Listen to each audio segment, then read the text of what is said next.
एक शानदार बर्फ का महल में स्नो क्वीन रहती थी, जो बहुत खूबसूरत और नेक दिल थी। बर्फ से ढके हुए महल के करीब ही साहू नाम का गांव था, जहां लोग अक्सर बर्फ की मलका और उसके चमकते महल की कहानियां सुनाते थे। उनमें एक बहादुर सी लड़की थी, जिसका नाम नूर था, जो बर्फ के महल जाने और बर्फ की मलका से मिलने का ख्वाब देखती थी। एक दिन नूर ने बर्फ के महल जाने का फैसला किया। उसने अपने सबसे गर्म कपड़े पहने और दौड़ दूर तक चमकते महल की तरफ रवाना हो गई। सफर तवील और खतरनाक था, लेकिन नूर का अज़्म कभी कम न हुआ।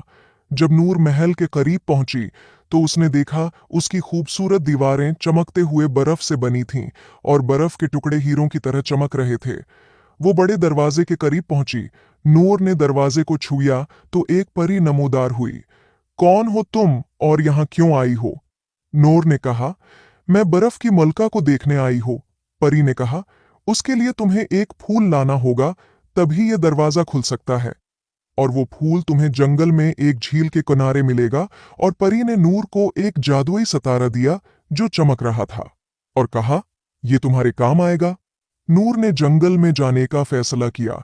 जंगल में चलते चलते वो एक झील तक पहुंची और उसने वो फूल तलाश किया। नूर ने फूल को देखा और उतारने की कोशिश की तो बहुत से मगरमच्छ ने हमला कर दिया। नूर देखकर डर गई, मगर फिर उसने बहादुरी से उनका मुकाबला किया और फूल हासिल कर लिया। नूर फूल लेकर महल गई। दरवाजा खुद ब खुद खुल गया। महल के अंदर हर चीज बर्फ से बनी थी, फर्नीचर से लेकर नाजुक फानूस तक। अचानक बर्फ की मलका जाहिर हुई, जो खालिस सफेद लिबास और बर्फ के क्रिस्टल का ताज पहने हुई थी। खुश आमदीद नूर, मैं तुम्हारा इंतजार कर रही थी। तुम्हारी बहादुरी और अज़्म ने तुम्हें यहां तक पहुंचाया है। नूर हैरत ज़दा होकर झुक गई। बर्फ की मलका ने नूर को शानदार बर्फानी मुजस्मे और दलक्ष बर्फानी बाग दिखाए। जब सूरज गुरूब होने लगा और बर्फ पर सुनहरी रोशनी बिखरने लगी, तो बर्फ की मलका ने नूर को एक खास हार दिया, एक बर्फ का लाकट जो जादुई रोशनी से चमक रहा था। ये तुम्हारी हर मुश्किल में मदद करेगा, बर्फ की मलका ने कहा। नूर ने बर्फ की मलका का शुक्रिया अदा किया और वो वापस गायों की तरफ रवाना हो गई। ऐसे सपने दिखाते हैं कि दिनेश ज्यादा पैसे कमाने के लालच में उनके साथ जुआ खेलने लग जाता है। कल मैंने 1000 रुपए लगाकर 2000 कमाए थे। ऐसा करता हूँ, आज ठेले की सारी कमाई ही लगा देता हूँ। एक दिन में डबल कमाई हो जाएगी।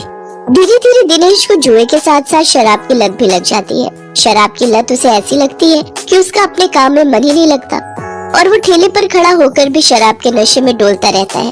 भैया एक प्लेट लगा लो तो। अरे लगता है इस आदमी ने तो शराब पी रखी है। चलो चलो, हमें नहीं खानी इसकी पानी पूरी, चलो दूसरी वाली पानी पूरी खाने चलते हैं। धीरे धीरे दिनेश के सभी ग्राहक कट जाते हैं और वो सभी दूसरे पानीपुरी वालों के पास जाकर पानीपुरी खाते हैं। ये देख भोला और राजू बहुत खुश होते हैं। देखा भोला, अपनी चाल कामयाब हो गई ना। बिल्कुल सरकार, अब देखना उसकी पानीपुरी की तरफ तो कोई देखेगा भी नहीं, सब अपनी ही पानीपुरी खाएंगे। कुछ दिन ऐसे ही बीतते जाते हैं। अपने धंधे को मंदा देख दिनेश शराब और जुए की लत में और डूब जाता है और उसका बचा खुचा धंधा भी चौपट हो जाता है। ये सब देख संध्या और बंटू बहुत दुखी होते हैं। फिर बंटू अपनी माँ से कहता है, माँ, अब तो मैं कभी भी ठीक नहीं हो पाऊंगा ना। पापा तो अब सारे पैसे शराब और जुए में ही उड़ा देते हैं। तू परेशान मत हो मेरे लाल, बस ऊपर वाले पर भरोसा रख, एक दिन सब कुछ ठीक हो जाएगा। सारा दिन नशे में धुत रहने और धंधा चौपट होने के कारण दिनेश के घर में खाने पीने के भी लाले पड़ जाते हैं। माँ, अब तो घर में खाने के लिए भी कुछ नहीं बचा। अब तो लगता है भूख से ही हम सब मर जाएंगे। ऐसा नहीं कहते मेरे बच्चे, सुख दुख तो जीवन का हिस्सा है। आज बुरा वक्त आया है, कल अच्छा वक्त भी आएगा। ऐसे ही कुछ समय और बीत जाता है। फिर एक दिन उस बाजार में एक आदमी आता है जो सबको पर्चे बांट रहा होता है। तभी वो दिनेश के ठेले पर आता है। अरे सुनो भाई, पेप्सी पानीपुरी वाले, हमारे सेठ मंगल राम चाट भंडार वाले की तरफ से एक प्रतियोगिता होने जा रही है, जिसमें सभी चाट वालों के बीच कंपटीशन होगा। जो भी इस प्रतियोगिता को जीतेगा उसे पूरे 5 लाख इनाम और साथ ही हमारे मशहूर मंगल राम चाट भंडार वाले बाजार